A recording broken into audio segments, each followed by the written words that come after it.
Hello, and welcome to the When Words Collide 2022 Festival Keynotes. This is one of my favorite parts of When Words Collide. And if we were in person in Calgary, where this conference is normally held, I would have been lucky enough to be sitting beside the amazing panel of guests of honor that you're going to get to hear from tonight. And just the conversation that we've had, on the side of the stage here, just prior to, if that's any indication of the quality of the keynotes and the Q&A that we're going to have afterwards, you are in for a special treat. Now, without further ado, I want to bring the chairperson of the conference, Randy McCharles, up. We're going to hear a word from Randy, and then we're going to get right in to these awesome keynotes. So I hope you are comfortable. Wherever you are watching this from, you have potentially a drink in hand, you've got your feet up relaxed, and you're going to be inspired and entertained. So, Randy, welcome to the stage. Welcome to When Words Collide Chapter 12. That's right. Our little festival has been running annually since 2011. Neither snow nor rain nor gloom of pandemic stays the festival from its appointed rounds. But we couldn't do this without you. Thank you all for your support throughout the years. As many of you are aware, this is our third year online instead of in person. The good news is that technology has allowed us to continue the festival while health safety has prevented us from traveling and meeting in person. The better news is that vaccines are combating the pandemic, and we are now entering what many call the new normal. To that end, the festival is optimistic that next year we will be back as an in-person event. At this time, When Words Collide is announcing that we have a contract with our old stomping grounds, the Delta Calgary South Hotel, for the weekend of August 4th through 6th, 2023. Those who bought festival passes for 2020 or 2021 are already registered for next year's in-person festival. In a few weeks, after we organizers have recovered from this year's festival, we will make a more formal announcement along with additional information.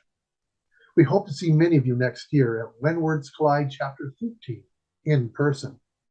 Now, if you can't wait a year, I'd like to suggest a WWC-inspired festival that is happening late next month in person in beautiful Penticton, British Columbia, the Wine Country Writers Festival. You can check it out at wcwfestival.com. That's wcwfestival.com. Before we get on with the keynotes, I just want to take a moment to thank our many sponsors, which include Calgary Arts Development, Alberta Foundation of the Arts, Calgary World Fantasy Society, Dodge the Bullet Comics, Tyke Books, the Sentry Box Books and Games, and the Calgary Public Library. I also want to recognize our affiliates who have put together most of this year's program. ARWA, the Alberta Romance Writers Association, Brain Leg Books, Creative Edge Publicity, Fit to Write, IFWA, the Imaginative Fiction Writers Association, Go Indie Now, Prairie Owl Publishing, On Spec Magazine, Sisters in Crime Canada West, Crime Writers of Canada, Solar Punk Magazine, Tyke Books, and the Writers Guild of Alberta. Last but not least, I want to thank this year's presenters, all of whom have volunteered their time and expertise to make our festival unique among festivals and conferences. I also want to thank the inestimable Mark Leslie of Direct to Digital and Wide for the Wind, who has been a past festival guest, longtime supporter of our event, and host for tonight's keynotes. Over to you, Mark. Thank you very much, Randy. Now, for our main attraction, what we're going to do, just so everyone can know what order we're going to do this in. I know Randy liked to randomize it and just surprise attack people on the stage, but we're going to do this in alphabetical order of our keynote guests. So I'm about to bring up the introduction for Terry Brooks, and I will disappear, and when that finishes, Terry will be magically on the stage, and I'll be hiding in the green room. So Terry Brooks coming up.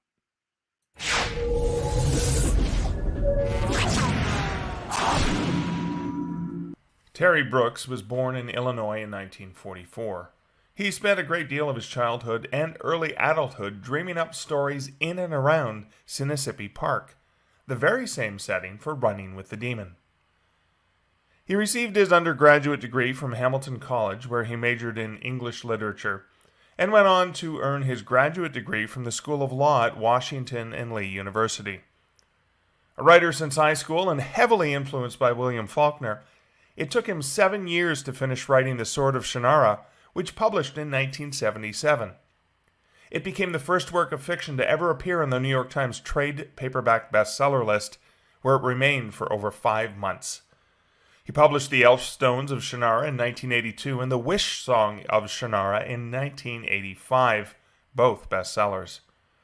Since that time, he has written numerous novels in the Shannara, Landover, and Word Void series, including being hand-selected by George Lucas to write the novelization of Star Wars: The Phantom Menace, which hit #1 on the New York Times bestseller list.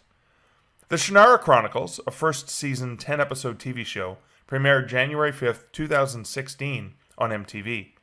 It adapts the Elf Stones of Shannara and features the creative talents of Jon Favreau, Al Gough, Miles Miller, Jonathan Liebsman, and Terry Brooks as an executive producer. Terry Brooks lives with his wife Judine in the Pacific Northwest and on the road, meeting his fans.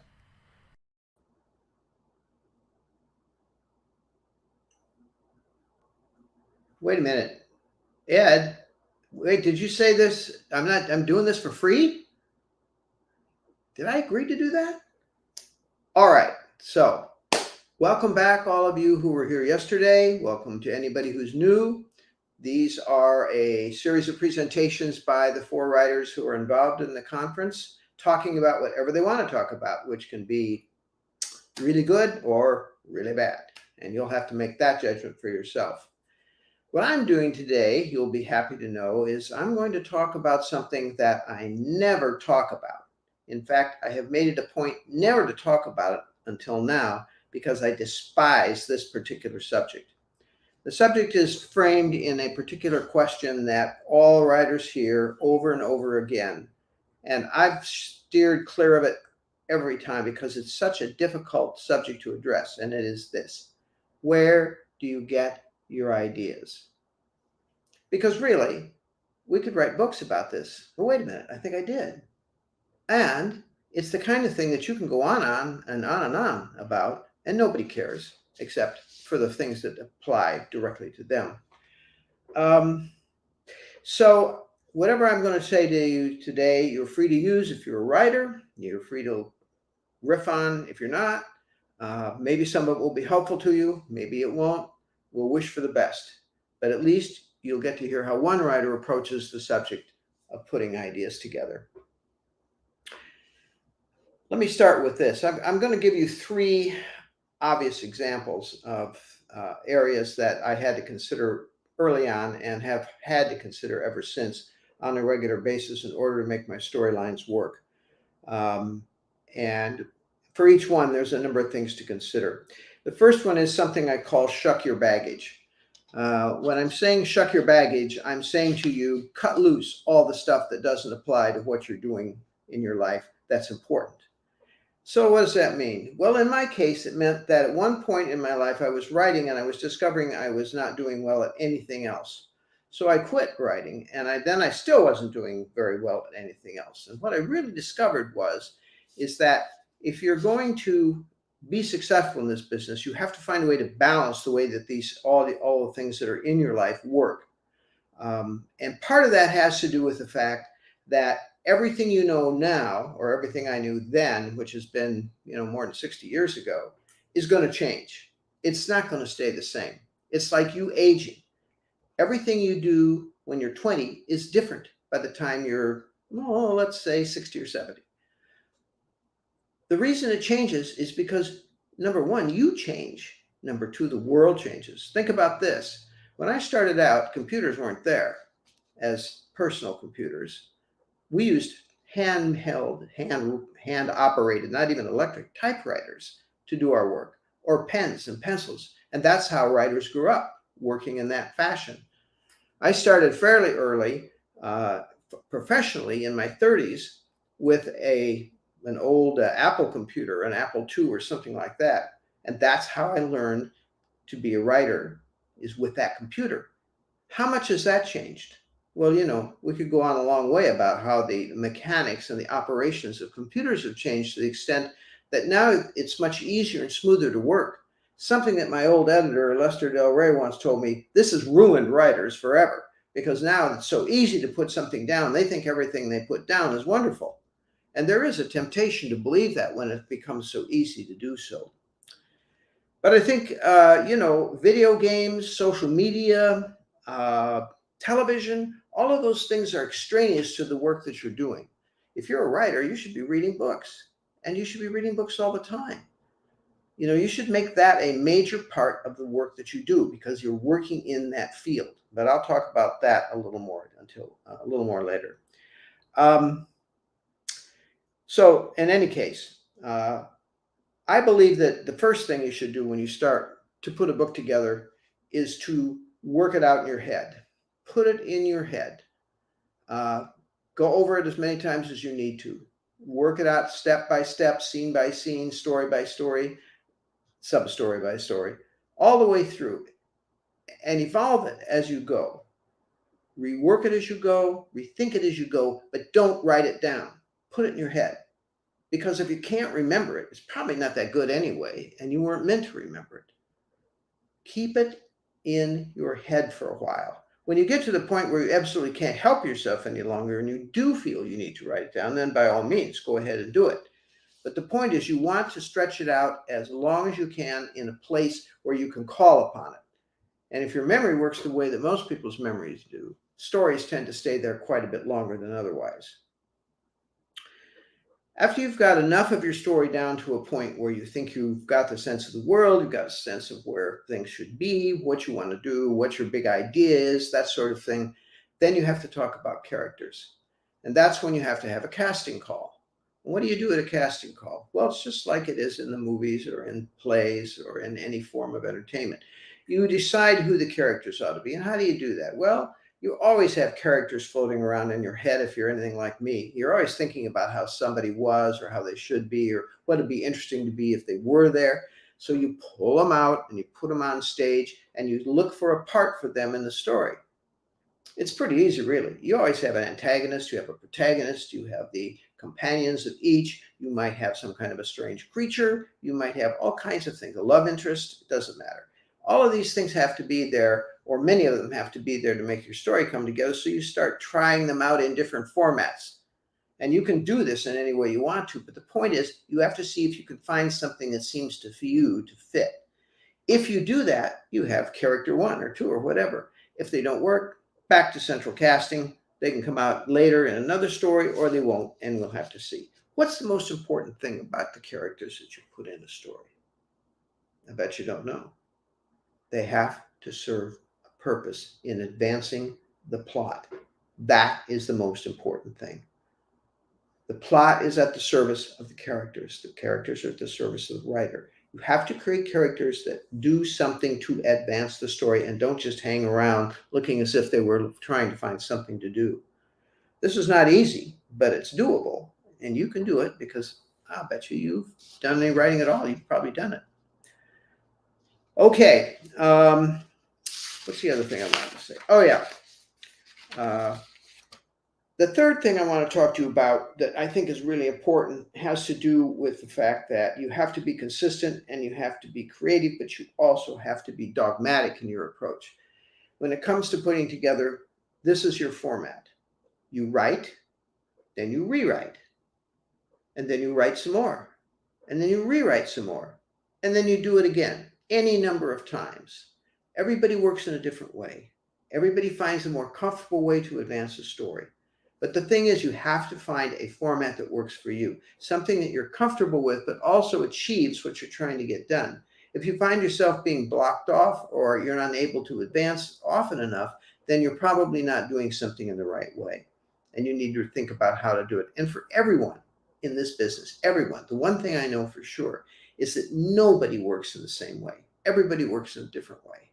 Everybody thinks about approaching a story and puts together a story and creates that story with all kinds of different things that happen.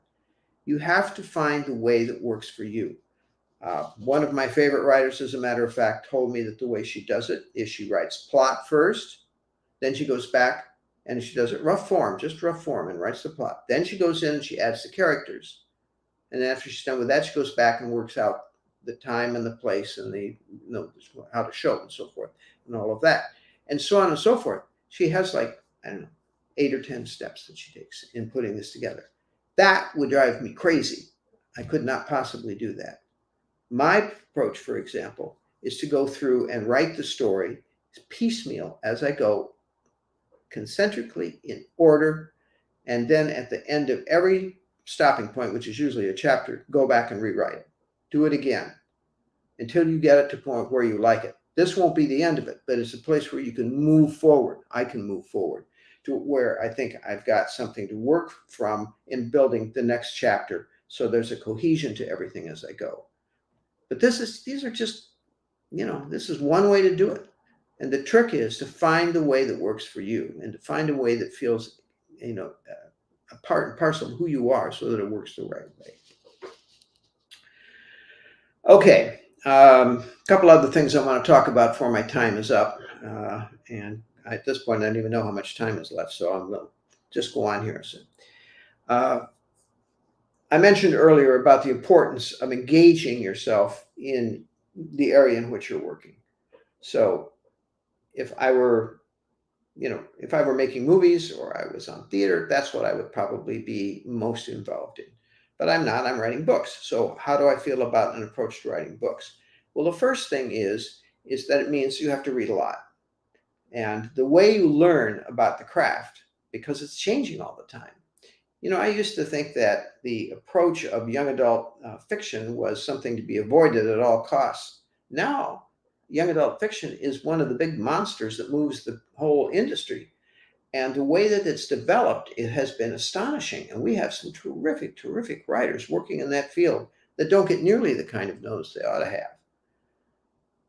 But the point is that if you don't read in the field, you don't know about this.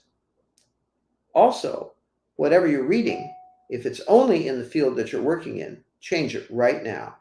Don't do that. Read outside your field. Why should you do that? Well, because if you're only reading science fiction or you're reading fantasy or reading horror, that's mostly what you're going to learn. And you're going to learn it from other writers. But the point is that sometimes you'll discover in reading something in, say, literary fiction that appeals to you, or historical fiction, or even nonfiction, you're going to find ideas come to you about things to do that you wouldn't have seen otherwise. Because I write in worlds where we're not involved directly, it's always what I know about this world transposed into a world that I've created from whatever. If I have my world to work from, I kind of know what it is I want to say that I want to get across. I just have to put it in a different format. And I think that's a much more successful way for me to work than to try to just create something from nothing and not pay attention to what's going on in the larger world. And I've said this many times, I wrote a whole series of 4 books in the Shannara series, all about the ecology, about the way ecology is being destroyed, about the way the world is being wasteful, so on and so forth. I wrote any number of books that had to do with how do you redeem yourself when you have created the mortal sin or any series of mortal sins. Is there a point where you can't come back, or can you always come back? And if you can, how do you do it? To me, these are questions that are applicable to all of our lives and that impact all of our lives as well because of the way the world around us works. These are the kind of things that engage us immediately because we have an immediate identification with it. And I think that's something that you would lose if you don't read outside your field, if you don't read contemporary fiction, if you don't look at areas that you don't normally engage in. So that's the kind of things I think you should consider doing. And I think you have to be experimental at what you're doing too. You have to experiment with where you're going with the kinds of stories you're writing, because again, we're back to that whole thing about everything in your life is going to change. And what interested me, 30 years ago, 40 years ago, I'm not so interested in that anymore. I'm interested in other things. And I want to write stories that speak to what interests me at the time. I want to write about issues that are generic to my life, but are impactful at the time that I'm addressing them. And I believe that particularly with something like fantasy and science fiction and generic fiction, that you're always looking for ways to extrapolate from the real and put it into the creative, and seeing what you can make of it and how you can make it come alive the way you would like it to. Final thing that I'll throw out before I say that's enough of that. I started out as a pretty shy little kid. I'm the kid that got beat up all the time on the way to school. And in the days we walked to school, I don't know if that happens anymore, but I did. I had to walk a mile to school every day. So there were lots of chances for someone to beat me up, and I was about 4 foot high, so it was pretty easy business for most people. And I discovered that part of what you need to do with your life is to envision yourself as something better than what you are, and then try to make something come of that. And there's all kinds of ways to do that. I'm not going to get into that because that'll just take us forever. But I am going to tell you that you need to develop your ability to communicate with other people. You need to be able to address issues and problems that you're going to encounter. And this is not only true of just your general life, but it's very much true of your life as a writer. When I started out, the theory in the field was that writers should stay home. My editor told me this flat out. He says, "You're not going on tour. You don't need to do that. You're not anybody particular at this point." And I said, "Well, I just sold Sword of Shannara. What do you want?" And he said, "I want 4 more books and then we'll talk."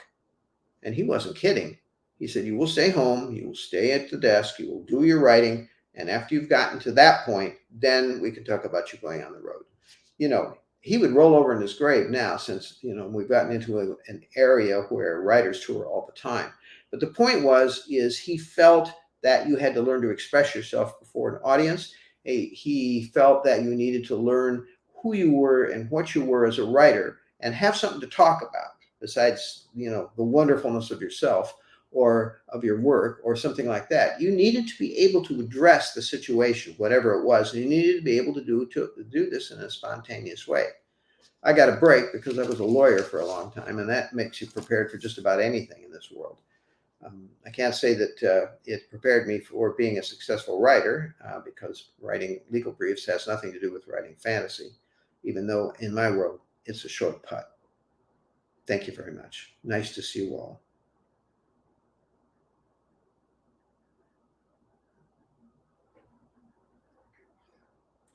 It works better when I unmute my microphone. I was saying thank you so much for that, Terry. That was It's all right. awesome. All righty. So thank you, Terry. I'm going to send Terry back to the green room where he can take a bit of a break before I bring him back on stage. And our next guest who is going to be speaking is Susanna Kearsley. And Susanna will be on stage momentarily.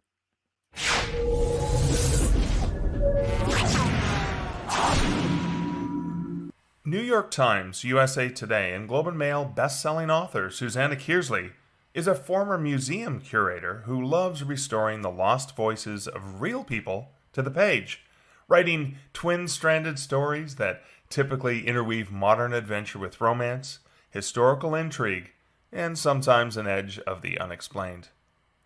First published in 1994, she's been a full-time writer since 1996 and is currently at work on her 15th novel. Her books, which have sold over 1 million copies in North America alone, are available in translation in more than 25 countries, have won the Catherine Cookson Fiction Prize, RT Reviewers' Choice Awards, and National Readers' Choice Awards, and been finalists for the UK's Romantic Novel of the Year and the Crime Writers of Canada's Arthur Ellis Award for Best Novel. A settler on Anishinaabe land near Toronto, she has also lived in Texas, South Korea, and, all too briefly, in Wales. Hi. And thank you for making me go after Terry Brooks. That's really not nice. Terry, that was wonderful. That was wonderful. I love the short putt line. As Mark said, I am a settler on Anishinaabe lands here in Ontario. I'd like to start by extending my my respect to their elders, past and present, and that same respect to anybody who might be joining us who is Indigenous, and encouraging everybody to learn what treaty binds them to the land and the peoples that they are living on, and to honor that treaty, please.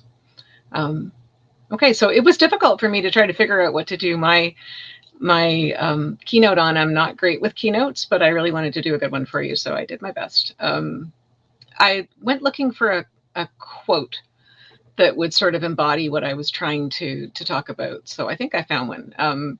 We're often told that writing is a lonely life, and I was looking for a quote that would sort of talk about that. And I found one by the American author Jessamine West, who said, "Writing is a solitary occupation. Family, friends, and society are the natural enemies of the writer.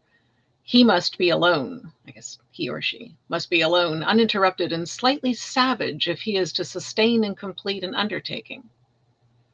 As with many maxims, it does hold a core of truth. When we put pen to paper or fingers to keyboard, we are on our own.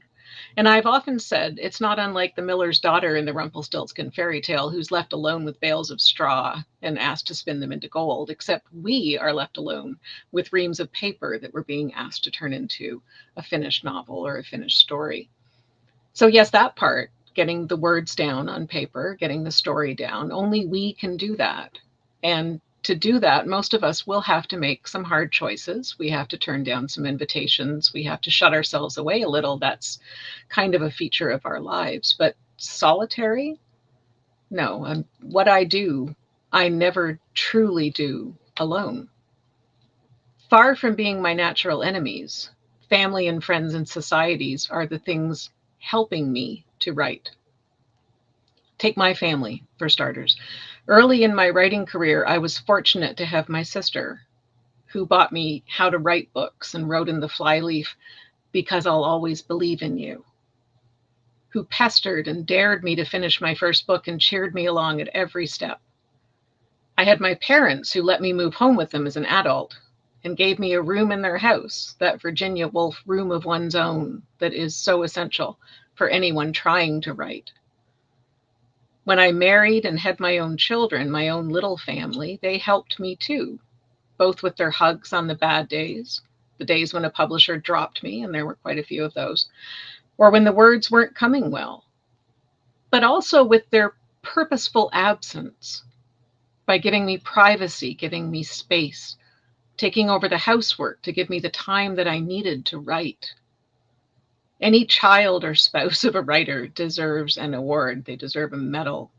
It's not easy. We sometimes forget them. We don't always feed them. We wander around half in this world and half in the world of our characters. But I could never do what I do without my family. My friends, too, are always essential. My writer friends help reassure me it's okay to hear voices in my head. It's perfectly natural, and everybody does it. It's perfectly natural. When I'm not sure what to do with a story, my writer friends are always there with advice. They're my sounding board. They're sometimes the first people who hear my stories. And in the middle of each work in progress that I start, when I'm sure that I've lost all my talent, when I'm sure that the publishers are going to make me return my advance, when I'm sure that I can no longer write and the readers are going to hate this book, and I'm sure I should just throw this new book in the garbage can, every single time I start a book, they convince me it's okay that I do this every time. They remind me that I do this every time. It's okay. I will get through it, they say. And maybe they tell me, maybe it's time for my non-writer friends to just come grab me and drag me out of my writing room, just for a little while, to remind me that there's a whole world out there beyond the page.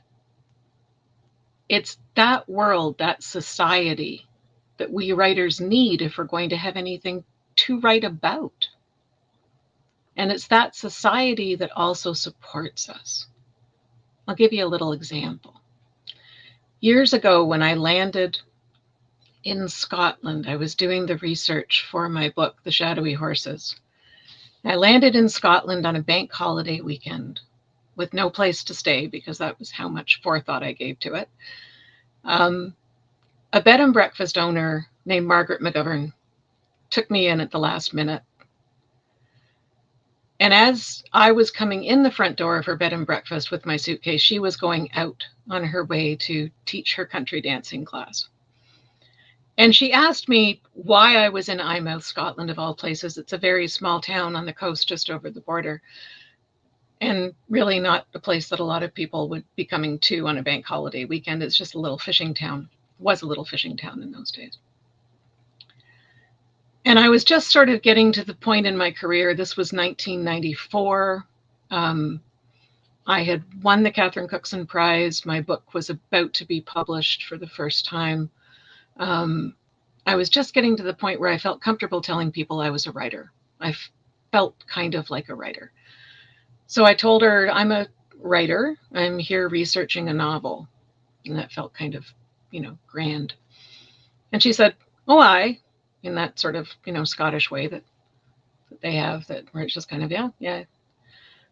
And out she went to teach her country dancing class.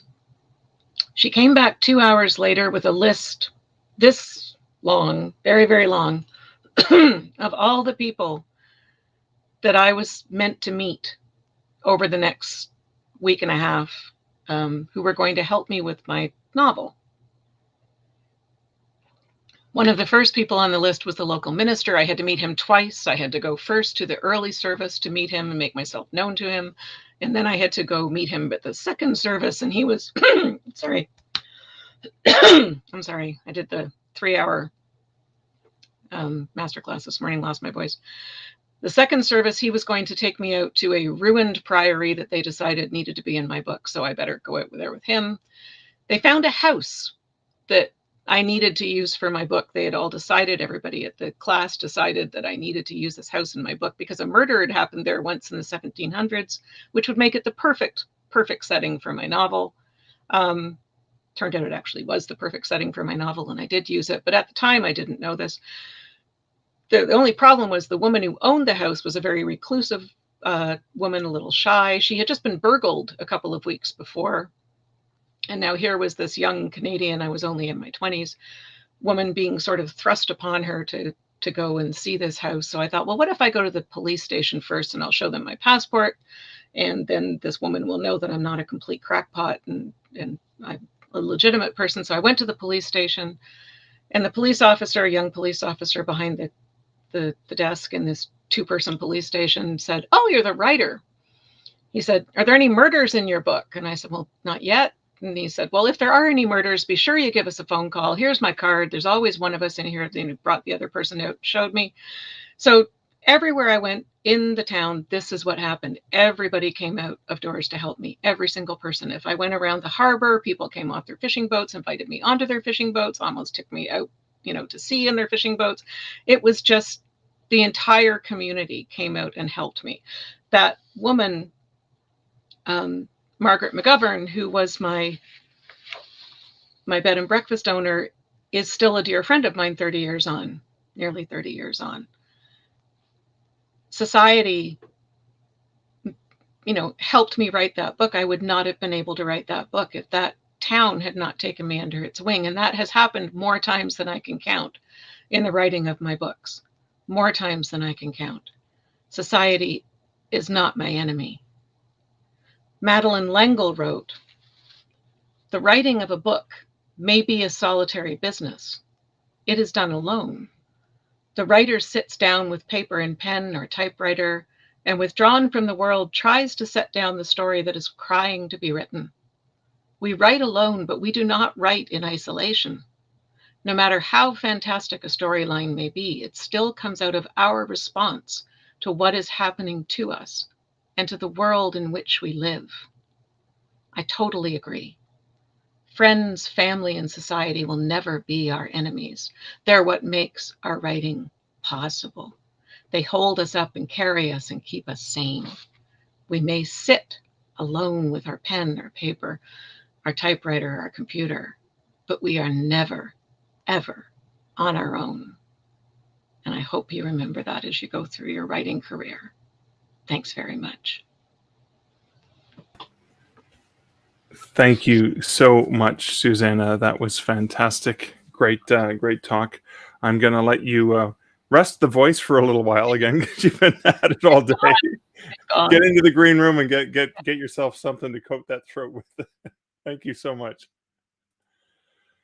All right, we are going to turn it over to our third guest of honor, and our third guest of honor is Hank Phillippi Ryan. And as usual, you will see bio for Hank, and Hank will be on the stage.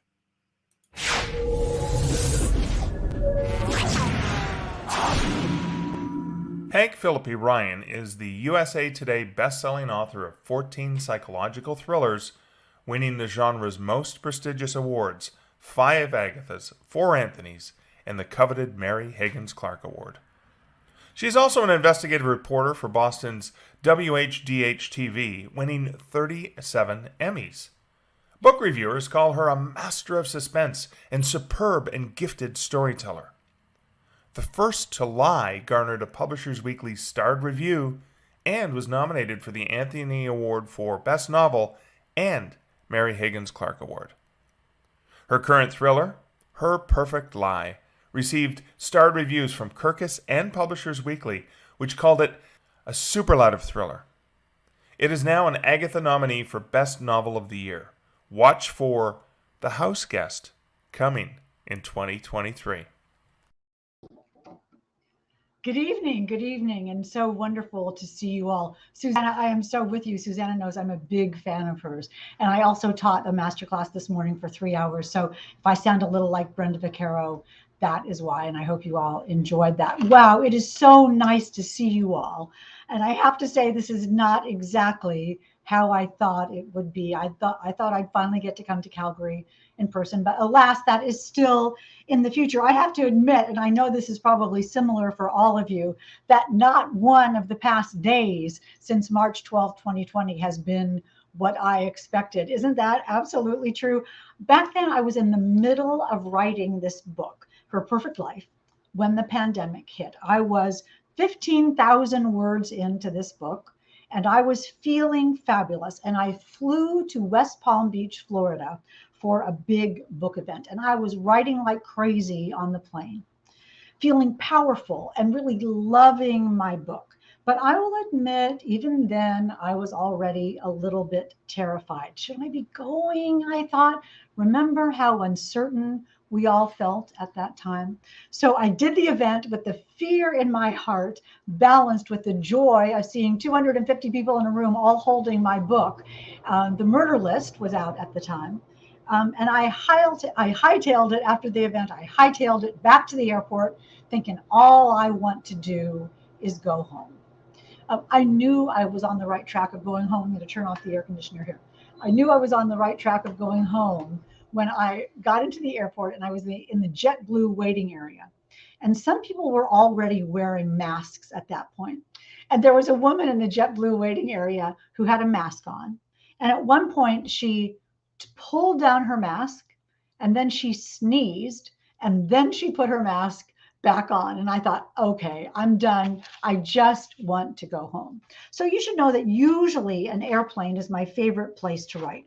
And, I guess I feel contained in it, and I have a deadline. I'm going to be home in 2 hours. I'm going to write my 1,000 words a day on that plane. But at that time, I remember I opened my laptop and I pulled up my manuscript, and I just couldn't do it. I just couldn't write. I just stared at the screen. And as the terror of the unknown hit me, I wondered if I would ever be the same again.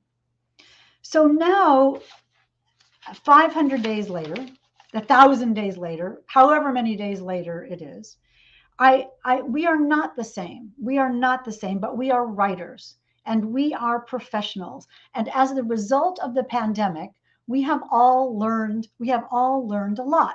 And that is my title for tonight's keynote. I'll tell you what the real title is. I'm really rubbish at titles, but the title that I chose was the top 10 things I learned about writing during the pandemic that then I realized I already knew. But that is not a very good title. But the top 10 things I learned during the pandemic as a writer that I realized I already knew. And let me share those 10 things with you right now. The first thing we learned as people and as writers is that we learned how to deal with fear. Number one, we learned how to deal with fear. How many of us, as we sat down to write at the beginning of the pandemic, sat at our computers alone at home, unable to write, in our little rooms with the people outside, unable to write? There was a layer of fear hovering over our shoulders, wasn't there, at the time? And on every page, that fear came through. And it was difficult for me to write. As I said, that fear on the plane lasted when I got home to sit here at this computer where I've written for the past 15 years. But at some moment, I decided it is always safe inside my manuscript. It's always safe inside a book. And those doors opened and the fear went away as I delved inside my manuscript and entered the world of my book. As authors, we deal with fear every day, don't we? Fear that we'll never have another good idea, fear that what we have written is terrible, fear that we will never be able to fix it. But here's what I know. Everyone has doubts. But nothing in the world takes the place of persistence. Even in the face of fear, even in the face of the unknown, our writers know we put our fingers on the keys and we keep going forward. How many of you have read, and I wish I could see you all, how many of you know the book Bird by Anne Lamott? It is a marvelous book on writing. And if you don't have it, not right now, don't get it right now, wait till the keynotes are over. But after that, go get Bird by Bird. And the reason that book was titled Bird by Bird is that when Anne Lamott, the writer, was growing up, she had a little brother. And one morning at breakfast, her brother told her dad that he had to write a book about the birds of North America, and that it was due the next day. And his brother, her little brother was whining and saying, Dad, how am I supposed to write a book about the birds of North America in one day? And his father said to him, bird by bird, buddy, bird by bird. And that is how we are as writers, isn't it? We know that we have to go word by word, bird by bird, word by word every day. And if we just persist and advance the story, we will have a book at the end. And number two, comes out of Bird by Bird. What we learned in the pandemic is that we have to go day by day, don't we? We learn to put one foot in front of the other, to see what happened the next day, and just go on.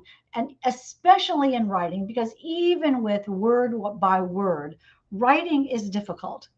And in fact, what I learned during the pandemic is if you're not feeling that it's difficult, you're probably not working hard enough. Most books, and you writers should know this, most books start out as really bad first drafts. So just keep, like what I do is I can't begin to tell you that I'll type a sentence and I'll say, wow, that is terrible. That is the worst thing that anybody has ever written. And I think, yep, just go on and write another terrible sentence and write another terrible sentence and write another terrible sentence. You are not writing a book, just persevere. You are writing a page. If you think to yourself, oh my golly, I have to write an entire book, how am I going to do that? You'll just stop yourself. It's too big an obstacle. Just write word by word, a page a day. 250 words a day. And if you write that page a day, by this time next year, in the next When Words Collide, you will have a first draft of the book. If you have a hard time writing, don't give up. It doesn't mean you're a bad writer. It just means that you're having a bad day. You're having a bad day. The key is to just do it. Just do it. Don't leave this world regretting that you didn't finish your book. But don't leave this world having given up. When I was writing when I hit the wall, I have to say, on my first book, I called my mom and I said, Mom, I'm so bummed. I love this book. I think it's going to be good, but I'm not sure if I can finish it. And my mom said, well, dear, You will if you want to. You will if you want to. And I realized that was the essence of everything, wasn't it? It was all about my passion and my compulsion and my obsession and my desire to write this book. You will if you want to. One of my favorite quotes is from Thomas Edison. And he said, when you think you have exhausted all of the possibilities, remember this, you haven't. It's not that there is no solution to your book problem. It's just that you haven't thought of it yet. And I promise you that you will. And that leads me to another thing we have learned. Number 3, we have learned to be brave. During the pandemic, as writers and as people, we have learned to be brave. We have learned that in life, we cannot know the future. We don't know. And when we take a step outside our door every time, there are dangers that we can't imagine. And we have to do the best we can every day. Writing a book is not that dangerous, isn't it? Is it? It's not that dangerous. So be brave there too. Just try it. Just write it. Your book is not a test. You can go back, you can edit, you can erase, you can do it over, you can see what works. No one is going to see it until you show them. So just keep at it. Stephen King says the hardest part is just before you start. And isn't that so true? Because once you are doing it, once you are in the pages of your manuscript, you are involved, you are subsumed, you are passionate about it. Just do it. Just start. No matter what is going on in the world around you, it is safe inside your manuscript. It is always safe inside your manuscript. Another thing that we learned in the pandemic, number 4, classics are classics for a reason. Stories are memorable and valuable, and sometimes going back to what makes us comfortable can be rewarding. How many of you read your favorite books during the pandemic? Why do we love them? Why do we as readers and writers love them? Think about it. We have learned in the pandemic to go back to basics, to health and shelter and friends and food and love and family and our love of books and writing. The pandemic has shown us what is important, not only in our lives, but in the pages of the books. When you read your favorites, what do you learn from them? That there's a character you care about, a problem that needs to be solved, that the good guys win and the bad guys get what's coming to them. And in the end, you change the world a little bit and you get some justice. That's all you need to know for your book. Write something that will give readers the same joy that those classics give to you.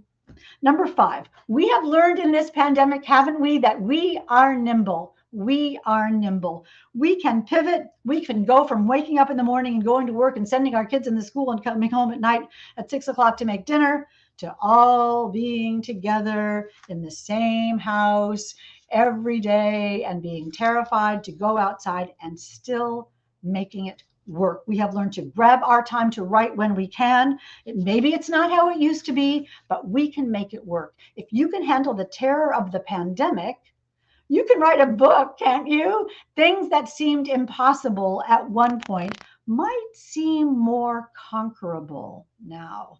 Sue Grafton used to say, get over yourself. You're only writing a book, right? It is always safe inside a book, and savor your new perspective. You can juggle, you can balance, you can make your life work. Number 6, we have learned that we can study and learn and get it right. Think how much we didn't know about COVID when this started, and think how much our knowledge has grown over these months. We can do that in writing too. And look at you, you are here. You have taken a big step in coming to this conference, and think how much you will learn. Think how much your life will change at this conference. You have put your trust in your own brain, in your power to learn, and in your power of understanding. As Terry said, do you read? Do you study? Have you been mindful about your place in this wonderful profession? This is where we grow. This is where we learn. This is where we take it all in and learn about how to be a writer. We have time to do that now. Number 7, We have learned patience, haven't we? We have learned patience. That's number 7. We have learned that things may take longer, things may get canceled, things may not happen at all. And we have learned to get over that a little bit. We've learned to expect disappointment a little bit and take that take that at ease, take that without being upset about it. Take that as an everyday thing that's going to happen. Yep, as Terry said, everything's going to change. So one of the things about writing is patience. Nothing is going to happen overnight, especially not the acceptance of your especially not the acceptance of your manuscript, the word I'm looking for so carefully, by your agent or editor. So don't rush. No matter how much you want to, don't rush. Don't get swept away by your first novel enthusiasm. To make it really good takes much longer than you think it will. And to send in your first manuscript too early will make you miserable because you only get one chance to command someone's attention. Send it out before it's ready, and you are squandering your opportunity to find your perfect champion. When in doubt, what we have learned from the pandemic, when in doubt, wait. Just wait a week, wait 2 weeks, and then read it again, and then call me and tell me how right I was, that we should embrace being patient. Number 8, because in the pandemic, we have learned, as I said, we have learned things are not always going to work the way we hope. And that means for us as writers, there are going to be rejections. There are going to be disappointments. There is going to be unhappiness. It is part of the deal. Editors and agents in our writing life will say no. You're going to hear no. But that rejection is not about you. It's not personal. Sometimes there isn't anything wrong with the book an editor rejects. It's just not the book that they were looking for. Let me just read you very, very quickly. This is one of my rejection letters for my first novel. I'll just read a tiny bit. This says, "Thank you so much for sending Primetime by Phillippi Ryan. The author has such an engaging voice, and her firsthand knowledge of the broadcast industry, combined with her own impressive position, blah, blah, really make this project stand out. Unfortunately, after giving it considerable thought, I'm afraid we'll be passing on this project." And let me tell you what happened. I know I was devastated. Let me tell you what happened with that disappointment. 2 days later, that editor called my agent back and said, "I can't get Hank's plot out of my head, but it's too light and too chick-litty for me. Can she rewrite the whole novel as a big women's fiction mystery and then send it back in?" And my agent asked me if I could do that. And I said, I'm a writer, watch me write.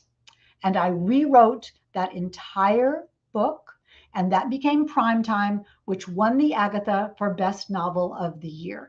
I was rejected, and that prize came as a result of the rejection. So take it in stride. It's going to happen, and you never know what wonderful thing is around the next corner. Step by step, bird by bird. Number 9 is a big one. We have learned in the pandemic that people will not always agree with us. People will not always agree with us. Nothing has made that anything more clear than that during this pandemic. And in book world, we think we're grown-ups, but it's very difficult to take criticism of your writing. It's very difficult to take criticism of your manuscripts. When someone tells you that your character seems kind of wimpy, or in the middle of the book kind of sags, or your amateur sleuth, like, why didn't she just call the police? Your first action is going to be to feel defensive. You're going to start defending yourself about this criticism. But keep in mind, you don't have to think what they think. You don't have to do what they say, but you might just, if you listen, you might just learn something. We have learned during the pandemic to try to keep an open mind. Keep in mind that as for reviews, I can tell you not to read them, but you will. So if you do, remember this. A review is just what one person thinks. It's just what one person thinks. It is not the truth, okay? It is not the truth. It is just what one person thinks. And that is the final thing that I have to talk to you about tonight. Number 10, what I've learned from the pandemic is that we have learned in this pandemic that we are a community.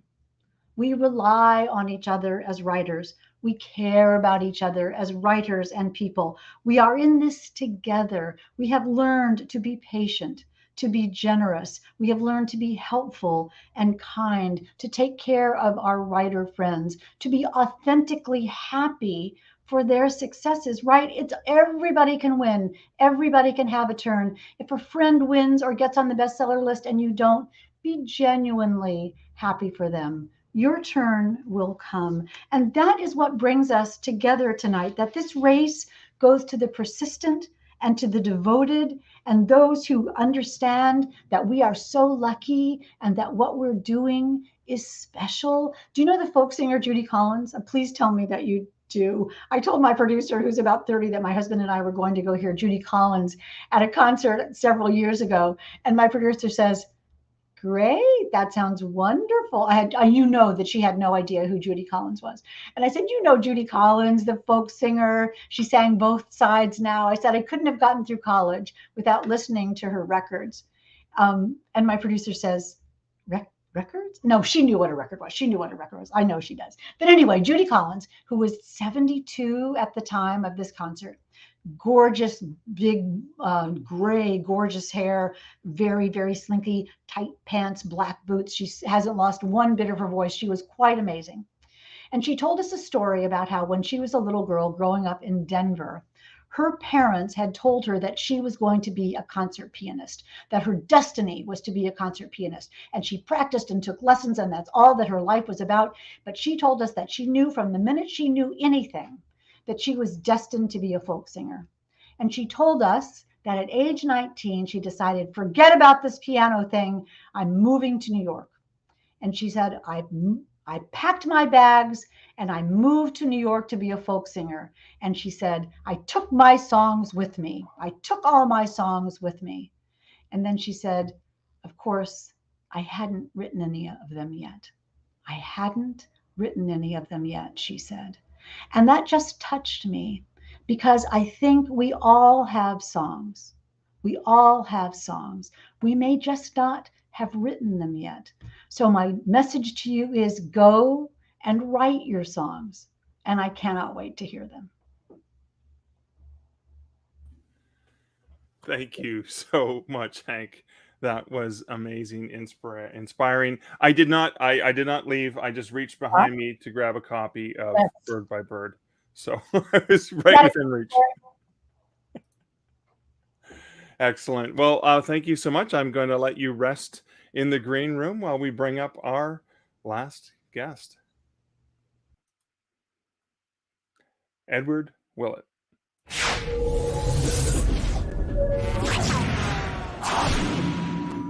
Edward Willett is the award-winning author of more than 60 books of science fiction, fantasy, and nonfiction for readers of all ages, including the World Shaper series and the Masks of Agarima trilogy as E.C. Blake, for DAW Books, the YA fantasy series The Shards of Excalibur, and the YA SF novel Star Song, among many others. He won Canada's Aurora Award for Best Long-Form Work in English in 2009 for Masaguro, and for Best Fan-Related Work in 2019 for the World Shapers podcast, where he interviews other science fiction and fantasy authors about the creative process. He's been shortlisted several times. His 12th novel for DAW Books, the humorous space opera The Tangled Stars, comes out this fall. Ed is also the owner of Shadowpaw Press, named after his black Siberian cat, which has published 2 anthologies of short fiction by guests of the World Shapers podcast, Shapers of Worlds, and Shapers of Worlds Volume 2. Volume 3 is planned for this fall. Ed's nonfiction titles run the gamut from children's science books and biographies to local histories to genetics demystified, published by McGraw-Hill. A former newspaper reporter and editor, Ed is also a professional actor and singer who has performed in numerous plays, operas, and musicals over the years. Ed lives in Regina, Saskatchewan with his wife, Margaret Ann Hodges, a past president of the Association of Professional Engineers and Geoscientists of Saskatchewan. They have a college-aged daughter, Alice. Thanks, Mark. And here I am batting cleanup here at the end, thanks by virtue of having a W as my first letter of my last name. It seems like my whole life I've been coming in last because of alphabetical order. You know, I should launch some sort of a campaign to end that. But here I am, and this ties in pretty well with what several of the other guests have said. I want to cast your minds back to August 1977. There were two important things happening that month. One was that I was on my way to Harding University in Searcy, Arkansas, where I would be going into journalism as my major. My parents were driving me down there. And if you're wondering why I went to Arkansas, it's because that university, which was affiliated with the Churches of Christ, was where my parents had met, as they like to say, at 2 o'clock in the morning in the backseat of a car, where they were, to be fair to my parents, all they were doing was getting a ride with somebody home for Christmas. But that's where we were going in 1977. And so that starting journalism at the university was kind of the start of my attempt to become a professional writer. The other thing that happened in August 1977 was the release of a second compilation by the Grateful Dead, which was called What a Long, Strange Trip It's Been. I'm pretty sure I was completely unaware of that at the time, not being a Grateful Dead listener, since our family, we tended more to the country side of things. But looking back now, it's kind of auspicious that that came out the same year that I began my professional writing career in a way, because it has been a long, strange trip. And it occurred to me that what might be interesting for this keynote address was to talk about the ways that writing careers can be unexpected, that they don't necessarily follow what you expect them to be, and that there are an awful lot of things you can do as a writer that you may not have thought of. And I have done quite a few of them. And now, to be fair, my actual writing career started a bit earlier than that. I knew fairly early on that I wanted to be a writer. I wrote my first complete short story. I was 11 years old, and it was called Castroglas Hypership Test Pilot. So you can see that my mind was pretty much set on science fiction very early on. Of course, I was reading all the usual things, Tolkien and Narnia, and Madeline Lingo has been mentioned tonight already in one of the keynotes. I was reading all of that. Andre Norton was a big influence, Robert A. Heinlein, that's the era I come from, Isaac Asimov, etc. It's hard to stop listing them once I start. I wrote 3 novels in high school. In fact, the third one, The Slavers of Thok, you can tell it was a serious fantasy novel because it had a map. There it is. That's the map to my grade 11 novel, Slavers of Thok. So about the time that Terry was writing Sword of Shannara, I was writing Slavers of Thok, that you will probably never read, Slavers of Thok. But I decided somewhere along in there that I wanted to be a professional writer. But I was also reading the writing magazines, and I saw that you could not be a professional writer right off the bat. And I thought, well, while I'm waiting to sell my first novel, because I was convinced at the age of 17 or so that as soon as I sold a novel, my path would be easy from then on. That's all I had to do was sell that first novel, but it might take a year or two. I thought, well, what could I do that would be related to writing? And that's why I went into journalism. I had no burning desire to be a journalist. I actually found being a reporter a little uncomfortable. I didn't really like asking people impertinent questions, and that kind of defines the life of a reporter. But I did it. I went off, I got my journalism degree, I came back, I started at the Weyburn Review as a newspaper reporter and a photographer, and already things started to take kind of an odd turn. They hired me I was only 20, and they hired me as a sports reporter, and the only sport I'd ever played was 1 year of high school football. I was covering hockey, which I'd never interested me in the slightest, despite growing up in Canada, because we had moved up there from Texas. And I even had a sports column. It was called, I kid you not, The Sport Hole, where I would write things about sports, which was certainly nothing I had ever thought I would be writing when I decided I wanted to be a writer. I also had another column called Eddying Thoughts, which was kind of whatever came into my head. And all through that time, though, I was still thinking, I'm just going to get that first novel. And I was writing all that on the side. I was writing fiction, but I was writing all the time. Feature articles. I interviewed politicians. I interviewed somebody who climbed Everest. I interviewed a television evangelist. I interviewed a young computer geek. I interviewed athletes. Week after week after week, I was writing thousands of words. And I was a professional writer, but I still wasn't quite what I had thought my career as a professional writer was going to be. And that just kind of continued. So after I'd been at the Wayburn Review, at the ripe old age of 24, I became news editor. And I edited the newspaper for 4 years. And then I saw an opportunity to come to Regina, where I live now, as communications officer for the Saskatchewan Science Center. I wasn't particularly interested in the communications side of that, the public relations side of that. The only thing I remembered from my public relations class, and I often quote it, is that 90% of public relations is wasted and nobody knows which 90% it is. The other one was don't lie to the press, but I think that one is often ignored by PR people. But I had an opportunity to write science exhibit copy, and I'd always enjoyed writing about science. So, okay, I would do that. Meanwhile, pumping out those novels and not getting a taker anywhere. I don't know how many I had by the time I moved up here. It must have been 4 or 5 unpublished novels, but I was writing, and my career was, at least I was doing something with words.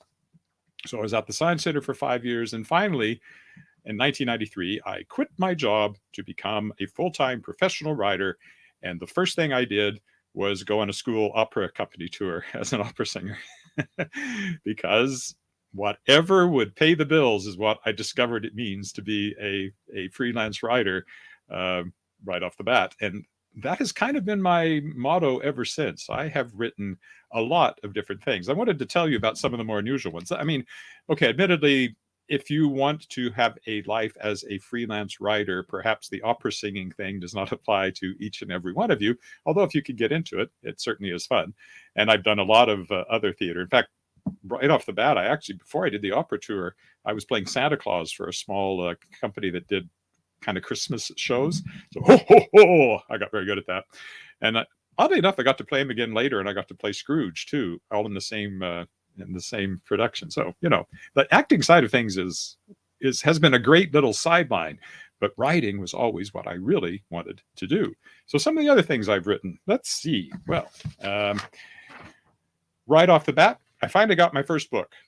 My first book was published. My first book, I was so excited. It had my name on it, had a little bio, the whole thing. My first book was Using Microsoft Publisher for Windows 95.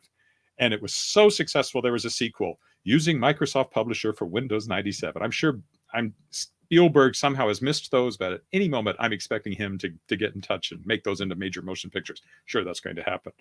I wrote books about using Microsoft Office and using Microsoft Publisher. I got flown down to America Online headquarters, when there still was such a thing, in outside Washington, D.C. And I wrote a book about creating cool web pages using AOL's software at the time. All this stuff, very interesting, nothing to do with what I really wanted to write, which was fiction, which I was writing, but not selling a lot of. I had sold a couple of short stories. My first short story was not science fiction fantasy. It was probably it was inspired by working at the Wayburn Review, and it was a story about 2 kids trapped in a blizzard on the Saskatchewan landscape, published in Western People, which was the magazine of the Western Producer Agricultural newspaper. My second story, I sold another story to Western Producer, and I'm happy to say is probably the only science fiction short story ever published in the Western Producer Agriculture magazine. It's complicated, but it involved aliens who were growing exploding onions and things like that. It's really hard to explain. But anyway, it was called Strange Harvest. I do remember that. Still, though, no novels. I was writing these computer books. I mentioned the Sports Reporter, Science Center. I started doing a science column while I was at the Science Center. I wrote about the science of everyday things. I did that for almost 20 years. A column that I was a regular guest on CBC Afternoon Edition here in Regina. And I did the science column starting at the Science Center, and then I took it freelance, and I did it for all those years. It was in the local paper. It was in some other papers. It was in St. John's, Newfoundland paper for a while, the Evening Telegram out there, and a few others like that. Never expected to do that. Still wasn't what I really wanted to do, which was make a living full-time as a fiction writer. That's always what I was aiming for. Wasn't there. My first novel finally did come out during this time frame. It was called Soulworm. It was published by one of the worst publishers in the world. And the sequel came out. I actually have the sequel here because it was not a sequel, but my second book for that same publisher has the worst cover art I have ever had on any book with my name on it. Dark Unicorn, it was called, and you can see it's really not good. However, at least I had a couple of novels out. They made absolutely no money. I got some awards nominations, though. That was nice. Still not getting to where I wanted to do. I wanted to make a living as a writer. Still wasn't doing it. What else did I do? Communications officer for the city of Regina for a while, up on top of the city hall, which is a 17-story building here. I was up on the 16th floor. 17th is where the mayor's office was. And it was literally a case of don't look out the window in the morning because you'll have nothing to do in the afternoon. I remember doing a whole thing about trivia about the city that was supposed to be published in the newspaper. Nothing ever happened with it, but they paid me. And I actually got quite a bit of writing done up there because on WordPerfect, I had to use that because I really had nothing to do. But yeah, I was there. I did a stint as the advertorial editor for the Leader Post, the Regina Leader Post, which was advertorials are that stuff that read like editorial, but they're actually paid for. So they're usually about new businesses that are starting up or stuff like that. I was doing that at the time. Other freelance stuff that I had never thought I would be doing. I wrote stuff for a magazine called Inquest. And actually that one is one of the ones I really wanted to mention because I wrote an article for Inquest, it was not computer gaming, but it was like Magic the Gathering and those kind of card games. And I wrote one called an article that I presented as the foreword to a book supposedly entitled Dragons, Our Fiery Friends, by a fellow named Dr. Vladimir Kapasonic. And I said he'd been struggling for years to finish his definitive treatise on the science of dragons, inspired by the one he had seen as a small boy in 1911, mislabeled as a rare winged garter snake in a traveling fair. And that Dr. Kapasonic was then 98 years old and in a nursing home in Moose Jaw, because Moose Jaw is just a funny place name, and hoping to find someone else to carry on his life's work before it was too late. Never thought any more about it. That was fun. I enjoyed writing it. It was this little funny thing. And then I started to get the occasional letter from kids asking me to pass on their names to Dr. Kapasonic because they wanted to carry on his work. And I think I put some of it online, and pretty soon it was popping up in PowerPoint presentations. He was like a go-to source for dragons. And it was on a Harry Potter fan site. He was an authority cited in someone's recreation of what a course in dragon studies might be like at Hogwarts. And it showed up on various pages devoted to dragons and myth and folklore. And he was even an authority cited in a term paper on dragons on a site that sold term papers to students. I thought, well, that's interesting. I never would have pictured that happening when I decided to become a writer. I did eventually confess that I had made the whole thing up. I didn't think I had to confess that, but I did in one of my science columns. But it still pops up. If I did a search just today, and you can still find traces of it on the internet of that particular article. Another part of my long, strange trip. Some of the nonfiction I've written was mentioned earlier on that has been part of my long, strange trip. I have written biographies of, Janis Joplin, Jimi Hendrix, Andy Warhol, and Johnny Cash. So I lived in the 60s vicariously. I mean, I did live in the 60s, but I was a small boy as I wrote all that. Got to put Weyburn in because Weyburn is where the term psychedelic was termed because they did LSD research in the Saskatchewan Mental Hospital, which was in Weyburn.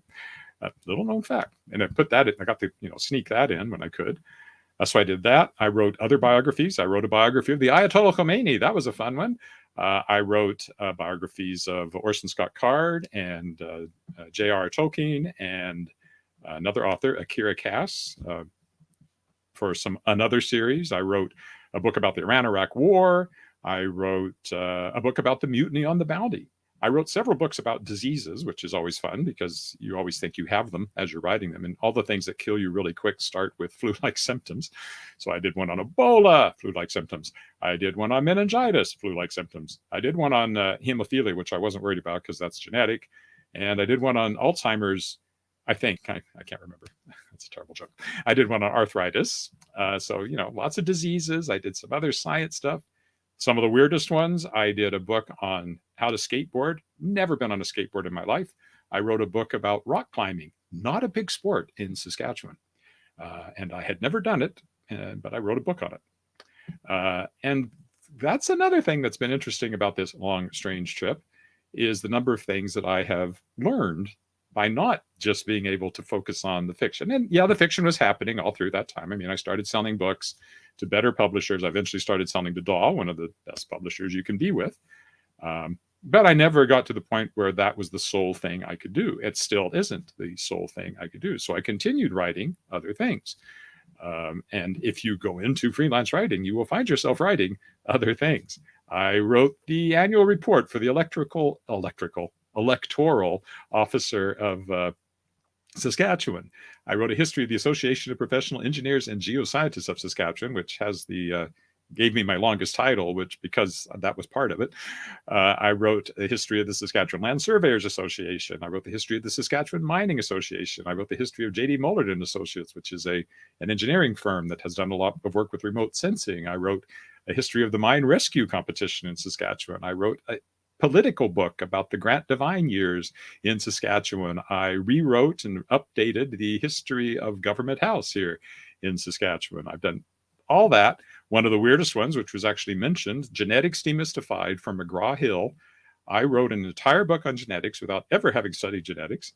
I taught myself genetics to the point where I could write that book. I even did, and I still can't believe I did this, I did all the figures using, I don't know, some primitive computer program I had. I wrote all of the figures and illustrations. I did all that. I cannot remember a thing that's in that book, but I wrote it, and it had reasonably good reviews as a kind of starting point to learn genetics. It's almost 20 years ago now, so it would be terribly out of date. Another part of my long, strange trip. Some of the other things that I've written that never would have thought I was going to write.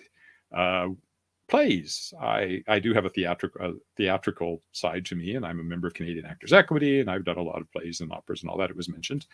I've written a couple of plays and directed them, and never really would have thought of that back when I was heading out to be a writer. I was always going to be just novels, and yet here I am writing plays. And then one of the weirdest ones, I actually wrote a poetry book. I do not self-identify as a poet, but in 2018, the Poet Laureate of Saskatchewan, Gerald Hill, for Poetry Month that year, sent out every day for the month of April 2 lines of poetry from published Saskatchewan poetry, and challenged members of the Saskatchewan Writers Guild to write poems. And I latched onto that, much to my surprise. I wrote a poem every day, incorporating those 2 lines. But being who I am, they're all science fiction and fantasy poems. And at the end of a month, I had enough for a small book of poetry, 24 poems, I think it was. And I found someone who would publish it, and I hired my niece, actually, who's a very talented artist in Alberta, to illustrate it. And the result was I tumbled through the diamond dust, and I can now say I'm a poet. Still writing novels, the Masks of Agreement trilogy as E.C. Blake, Mage Bane as Lee Arthur Chane, the various Edward Willett books up to the last 3, which are in the World Shaper series, the new one that's coming out, The Tangled Stars. I've written for smaller publishers. I've killed a number of publishers. I didn't anticipate that when I started my writing career, that my first publisher, unfortunately, that first one I think may still exist in some format, although the books have finally come back to me. Lobster Press went under. Roussan, which published me, went under. Cato Books, which had been around for 40 years, published me and went broke. Bundoran Press closed down. They had published me. One in Winnipeg that started up called Rebel Light published me and only lasted another year or so. DAW seems to be hanging in there. And I don't think it's my fault, but that has been part of my long, strange trip to this point. So I guess the point of all that is you don't know what your writing career is going to look like. I have 25 novels published, 12 through DAW, all these others through the other publishers. Many of those that went under, I've now republished through Shadowpaw Press, which that's another thing I never thought I would be doing, was starting my own publishing company. I never have gotten to the point where I can say the only thing I do is write fiction. That's still where I would like to get to. I'm going to be an overnight success any day now and just write fiction.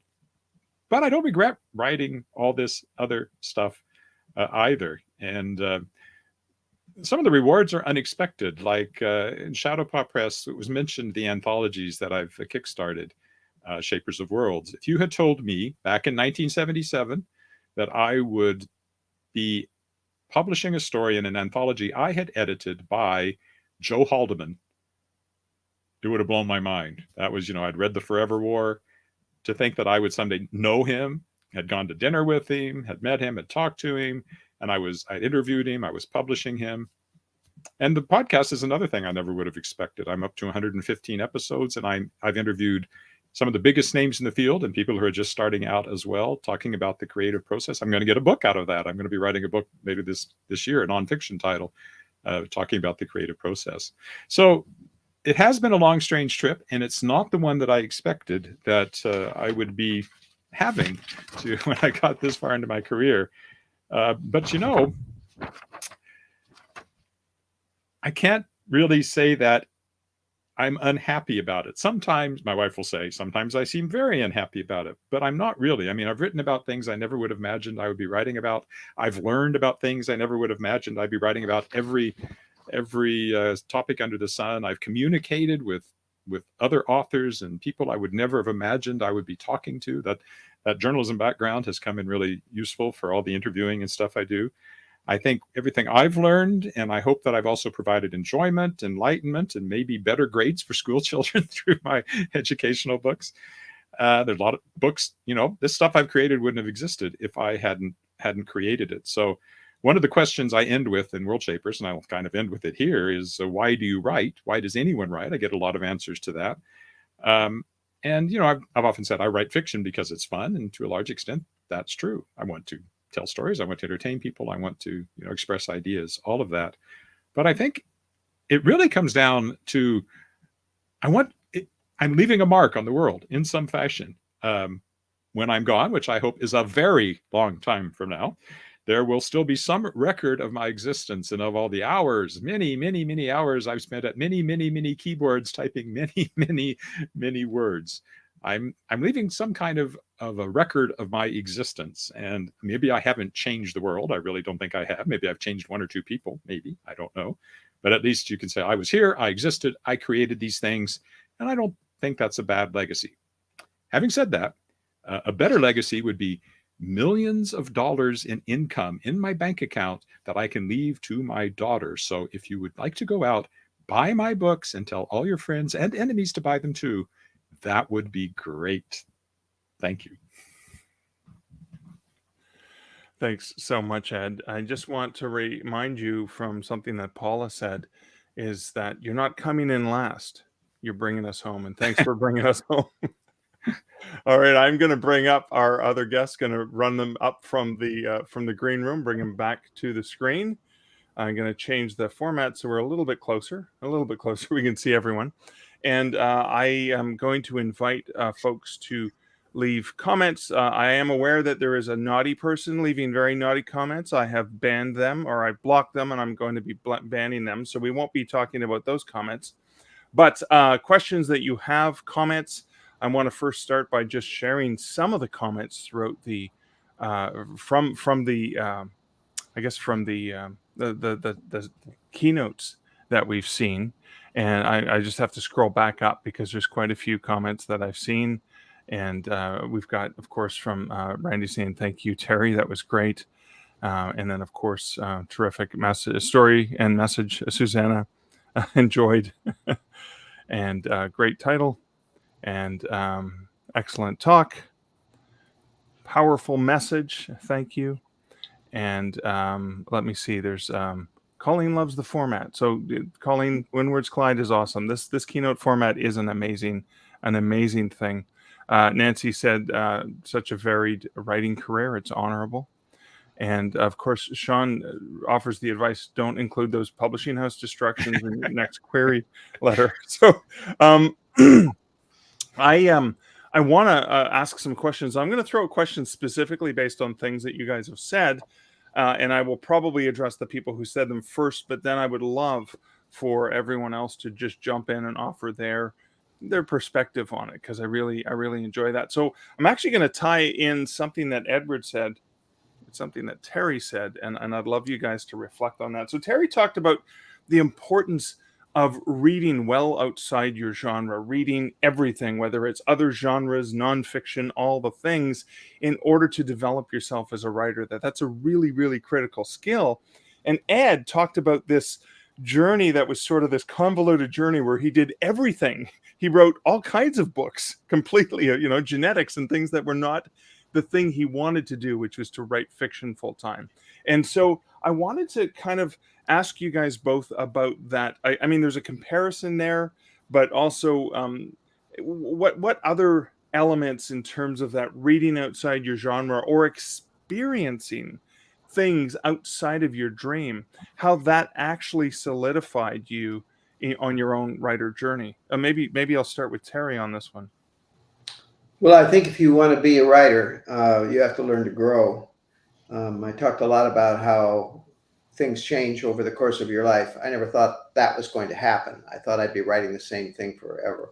And I am sort of, but But it's very helpful to move outside the experience that you have normally and the people that you deal with normally to see some other areas, because I think it helps you tremendously to see forms of writing that you wouldn't necessarily consider otherwise, and to continue to learn how other writers do things. How other writers do things can be extremely instructive. Everybody kind of spends a lot of, used to be, now we're the 800-pound gorilla, but it used to be fantasy was kicked to the curb as some sort of child's experience, and certainly no self-respecting adult would read in that field. But I think we've gotten past that particularly over the last 20 years. So we don't have quite that diminishment anymore, but we do still have the problem of writers struggling to find things to write about. And I think it helps tremendously to think outside the box and go outside the field in your own reading to see what else is out there. Thank you. And Ed, you talked about the value of, you wouldn't change it, right? All of those other things that you did on that journey. No, because when I look back at it, because of the assignments I was getting and the people who have come to me to write things has certainly had me educating myself on all sorts of things that I never would have known about if I hadn't had to write these books. And I think, well, of course, Hank is a journalist, and one of the things that journalism does do is you are constantly learning things about people and about things that maybe you don't know anything about. I always said when we had journalism interns, don't be afraid to ask questions if you don't know something. You're not expected to know anything. What you're expected to do is find things out and communicate that to other people. And that's what I've been doing now. And I do think, I confess, well, I do read outside the field. For pleasure reading, I tend to read inside the field, but I do so much reading outside the field for all this other stuff that I do a lot of reading outside the field. And there's no question that it feeds into my fiction writing. And Hank, Susanna, do you guys have any comments on that sort of the thought of reading outside your genre and doing things outside your? I don't have a genre. I cross so many genres with what I do. Somebody asked me about that in my session this afternoon, what genre I fit into, and I don't have one. I have history, mystery, romance, fantasy, everything. It's all over the place. Like I'm a marketer's nightmare, and so whenever, like, I have a broad spectrum of things that I sit on anyway. So when I'm going to a writers conference, I'm already interacting with people from across genres. My little group of writing friends that we meet and talk every Thursday, they're from everywhere. They're from all different genres anyway. So, and as you know, when you become friends with another writer, you want to read their stuff. So already my bookshelves are full of everybody's different things, plus all the old books that I am catching up on, and the nonfiction that I read for my research. So my mind is just swirling with stuff. But I agree with Terry. You have to read very widely and not confine yourself. In fact, the last place I tend to read is books that are like mine, simply because I want to keep. I find other voices intrude on my brain a lot more easily when I'm writing a book and I've got a work in progress. And because I'm a very slow writer, I usually have a work in progress.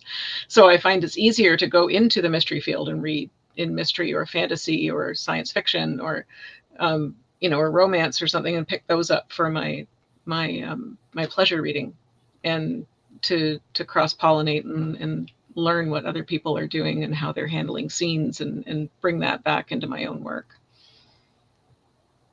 You know, I've been a television reporter for 43 years now. It's so crazy.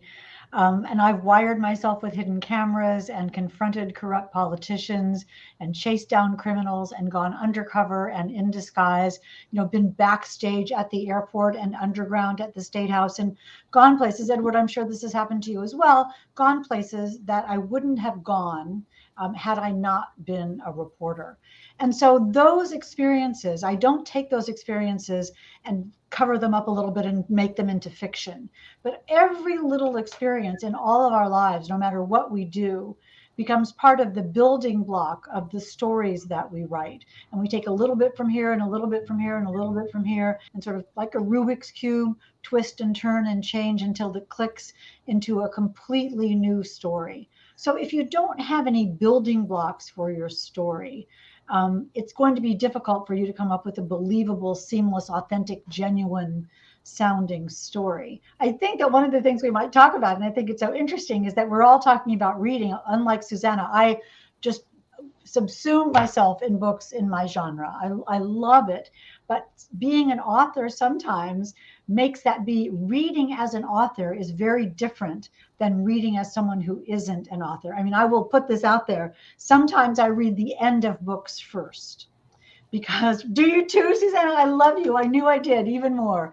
Because then I can start at the beginning and see how the author got there. I'm deconstructing the book on the way. And when I don't do that, that's when I know I have a really good book. That's when I know someone has written a really good book, when I forget to edit it along the way. What do you all think? Do you read that way ever? Susanna, you said you did. I read the last sentence because of, and my brain is so dead today, but the guy who wrote Under the Volcano ruined me, because Mark will know this. Mark can figure this out for me probably while I'm saying this. Malcolm somebody wrote Under the Volcano, and I read the entire book, and I got to the end, and the last line, which I will spoil for everybody right now, is someone threw a dead dog after him as he was screaming into the abyss. And I just thought, that's it. I'm never reading another book without reading the last sentence first, because I just all that time reading this book, and I could have just, not read that book. I don't read the whole ending. I just read the last sentence, because if anybody is throwing a dead dog after anybody who's falling screaming into an abyss, then I know I don't need to read that book. And, so it's really just to get the tone of the ending, And my mother always read the end of a book first. I never have. What I tend to do is read as an editor, so I'm constantly thinking, I never read the endings of books. Never. I never do that. But what I do, and this is a terrible habit, but if I'm reading somebody in my field, I hold a red pencil close at hand, and I go through and mark out the mistakes that I find all the way through. This is a really poor obsession to have. But I do that because I'm interested in seeing what kind of good, relationship they have with their editor, or if they're even reading their work after they've published it. And a lot of times I can tell they didn't. They didn't bother. It's funny because when you're an author and you're reading a book, there's sort of three emotions that you have. One is sort of, oh my golly, this is so good. I am terrible. I'm never going to be this good. How could I not have written this? And so forget about it. I'm going to give up. Or the other one is, one of the other ones is, how did this ever get published? This is the worst thing I have ever read in my entire life. Yeah. And then the third one is, how did they do this? How did they do this? And that is the most fun. That's what I thought you were going to talk about, Terry, when you were taking your red pencil, is you go back and you think, wait a minute, is that fair? And you go back and find the clue and find the foreshadowing and find what the structure really is, and find that what the author put in that you missed, the sleight of hand and the magic and the red herrings. I just love doing that, but sometimes it can be a little depressing. Or I like to do that. I do. Yeah. What were they doing technically? Like, did they shorten their sentences? Did they do this? Like, how did they scare me? How did they make me jump? What were they doing? Flippity, flippity, flip. Go back, right? Yes. Sorry, Terry, I interrupted you. What were you going to say? I wasn't going to say anything. Oh, Terry was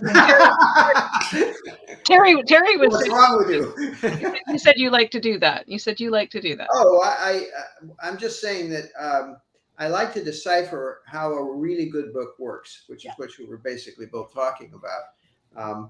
I don't do it with the bad ones. The bad ones, I just, I usually don't finish the book. I just go on to something else. But the ones I really love, and particularly outside my field, what did they do that makes this book so compelling? Why do I love this book so much? And it's frequently has to do with language or the way they put their story together or something on that, or the characterizations, any number of things. But the trick is you're always looking for ways to make that happen. I have a really good story about this if you have about 2 minutes. Yeah. Okay. So I read a book by the person who wrote, now see, I'm terrible now with names now that I've been stricken. No, we'll figure it out. Who wrote a World War II story. And in the story about, I don't know, almost towards the end of the book, she has a conversation going on in a hut in Italy between a family, members of the family. And right in the middle of it, the conversation ends. And I'm thinking, what the heck? So I go on, to read, and it doesn't come back. And I realized what happened is that the Germans blew them up, the whole family. And I thought, this is really cool. I want to do this. How can I do it? So I figured out a way to do it for one of the Shannara books. And I sent it in to my publisher, and the publisher says, oh, this is pretty good, but you didn't finish this one chapter. It just ends. And I thought, well, great.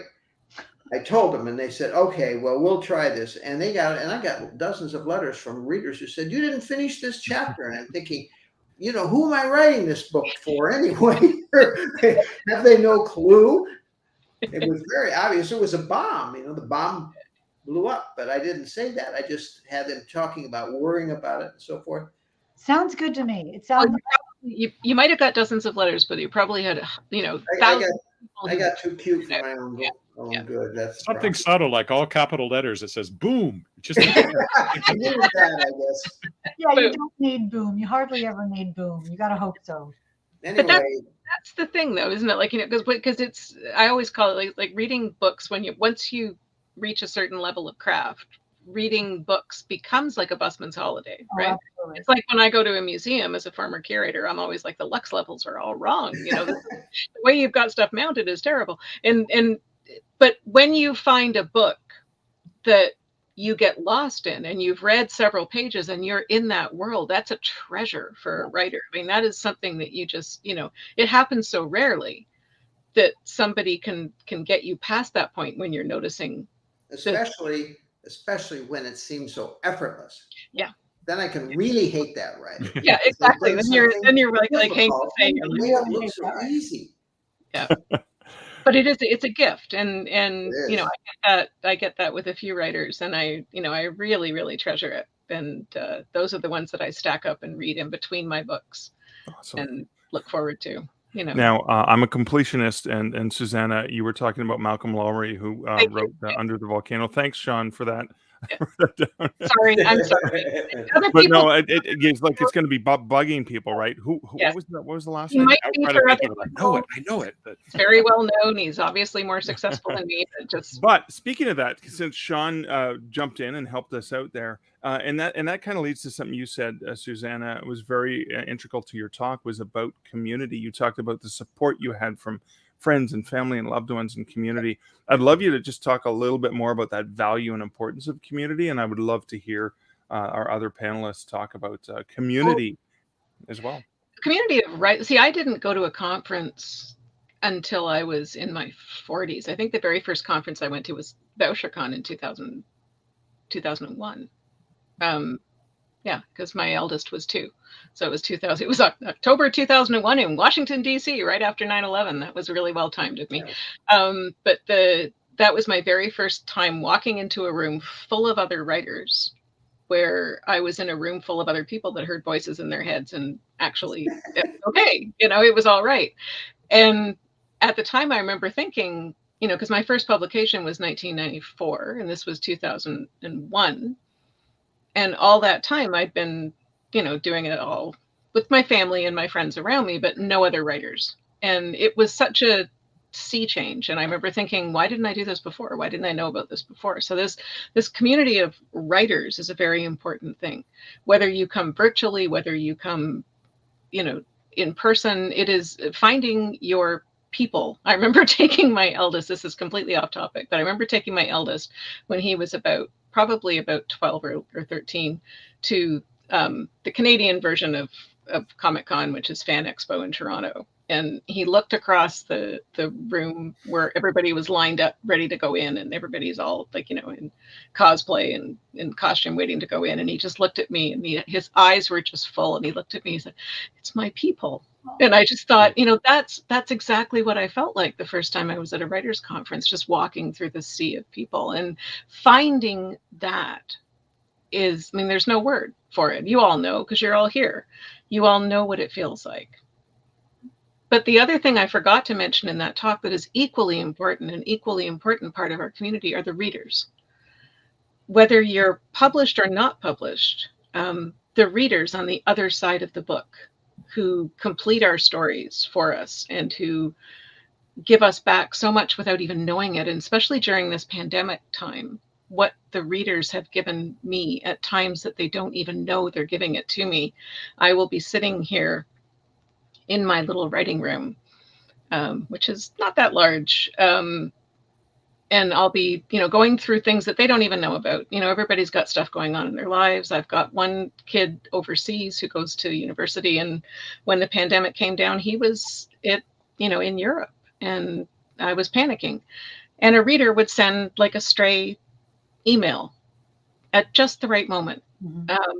And or I was worrying about my parents who were both in their 80s. And I went for a period of like over a year where I could not see my parents because they were afraid and I was afraid. And a reader would send me an email about the difficulty they were having in their life. And I don't think readers realize, what they give us. So that is part of our community as well. And I never felt really alone in here because I could always go to that email list and just feel like, okay, there's someone on the other side of this book who needs what I'm writing, who needs what I'm doing, and I'm not by myself. I might feel like I'm completely alone, but I'm not alone. And every time I read this sort of ivory tower, writers are these, individual creatures. I'm like, no, we're not. We're not really. We're shy. We're introverted usually, but we're anything but alone. We're full of people wandering around our heads all the time. We have family peeking in our doors at inopportune moments, wanting supper. We're anything but alone. But the readers are an important part of that too. Yeah, you're so absolutely right about that. I was past president of National Sisters in Crime in the U.S. And our motto now is "You write alone, but you're not alone." And there are things that people in the writing community, and I do think it's let me just not finish that sentence, very Hank thing, but say that there is no writing community without the reading community.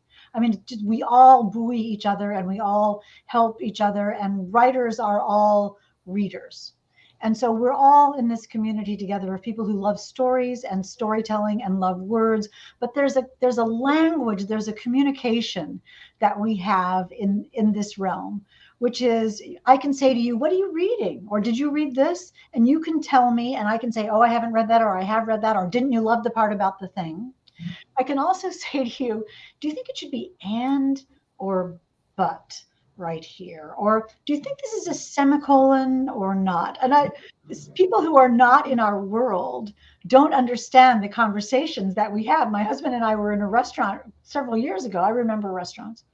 We're in a restaurant several years ago. And I remember saying to Jonathan, well, you can't just throw someone off a bridge because you're not quite sure they'll die. And the waiter's like, ma'am? And I'm like, it's a book. It's for a book. And my husband, who's a criminal defense attorney and works with me on my novels all the time, knows that this is a writer topic. The other day I was talking to somebody and she said, well, the book isn't it's not really good until somebody dies.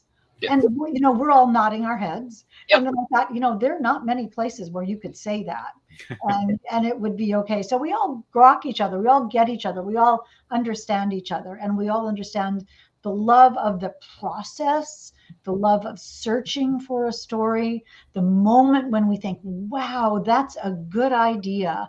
I'm going to love writing this. And I'm also going to love, it's kind of like cooking, where you have a great idea for a dish, then you have the creativity, the fun of actually making the dish, and then you have the fun of giving it, offering it to someone who you hope will love it, and then you have the joy of having someone say, oh, I really love this. That's what it's like to write a book. You're never quite sure, you're just crossing your fingers, but it's about creation and imagination and love and storytelling, and that's what writing a book is. Very much. I had my family doctor when I was, from the time I was about 11 to the time I was pregnant with my eldest, was this very, very no nonsense Scot who was, you know, very, very quiet. And I used to, but I was writing by that point, and I would actually be able to walk into his office and say, so if I had to drug a baby, Yeah. and he would just go, oh, well, let me just find the right thing to drug a baby with, you know, and his nurse would be like, you know, what, you know, but the people that surround you, that support you. Yeah.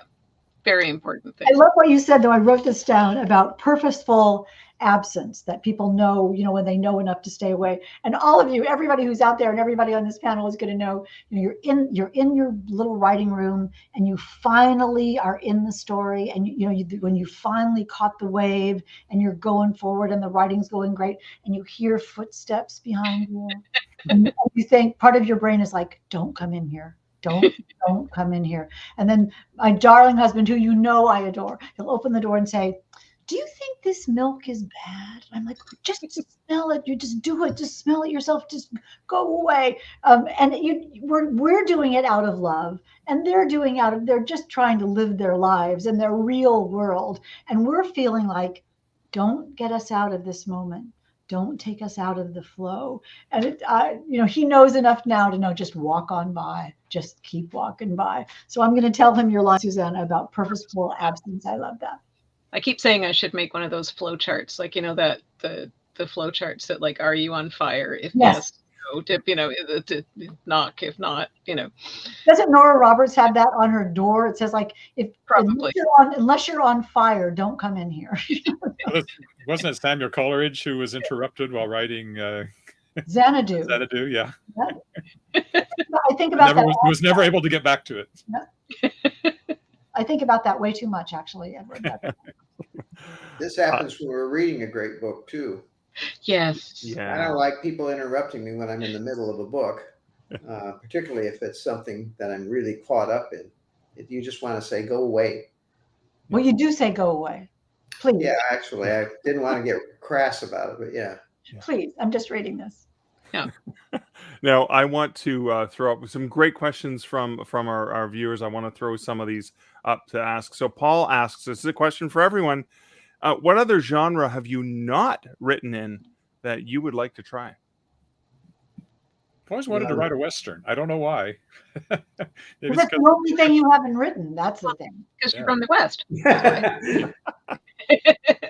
My wife's allergic to horses, so the research would be difficult. I don't have anything. No. I'm writing exactly where I want to write. I don't want to write anywhere else. I like to read other things, but I don't necessarily feel compelled to write in other areas. Awesome. I would have said no up until a couple of months ago. I would have said no. I am definitely a thriller suspense person. But a couple of months ago, and this is going to be a ridiculous thing to tell you because I'm not going to tell you what it's about, but I kind of had a good idea.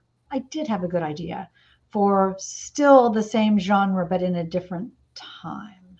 And it's one of those times when you have an idea and you just write it all down. You just write this all down because this is just coming out of you. Just like you said, Terry, it's just time to write down this idea. I can't keep it in my head. I'm going to write it down. Although I think about it all the time, and it's historical suspense.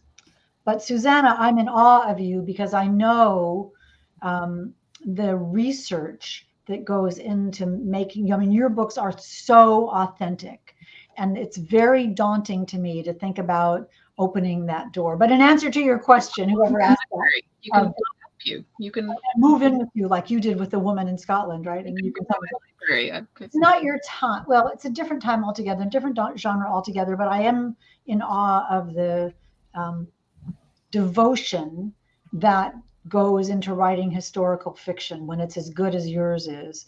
That the bar is very high. So that might be stopping me.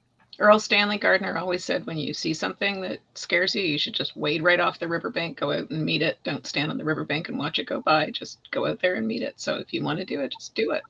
I see. This is the advice I would have given to myself. Yeah, this is the advice. Well, you heard. This is the advice I would have given to myself. But that's what we do also as writers. Like, yeah. I can really help everybody with their manuscripts. So when I look at my own, I think, oh golly, I have no idea. Because you're thinking you have to do all the research first and then write the book, and you don't. You just go in until you hit something you don't know, and then you research it, and then you keep going.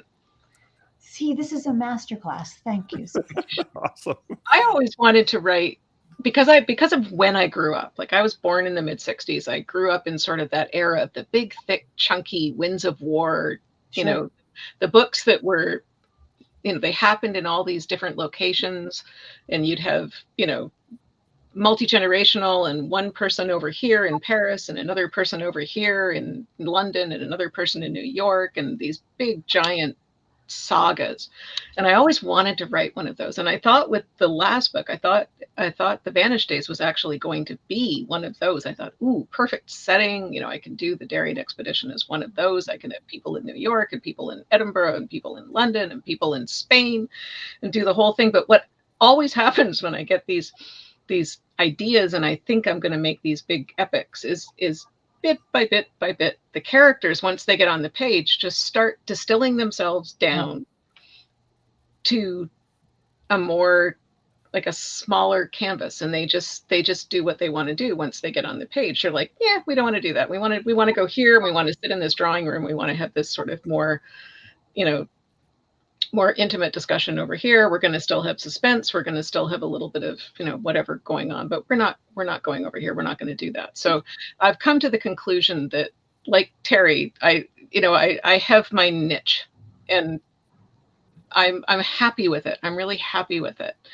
And it has changed. It has certainly changed since the 90s when I started writing, because I've changed. As you know, again, as Terry said, very, very wise words. You're not the same person you were when you started writing. So your books are going to change. And what you're writing is really just your processing of life, right? So the more you live, you're processing different things. I have children now. I have grown children now. So my interests and the things that I'm processing in my life are different than they were when I was a single 20-something person.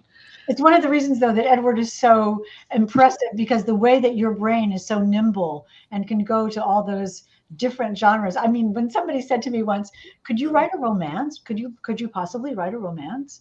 And I said to them, for 400 pages and nobody dies, what would they all, what would everybody do? What would everybody do?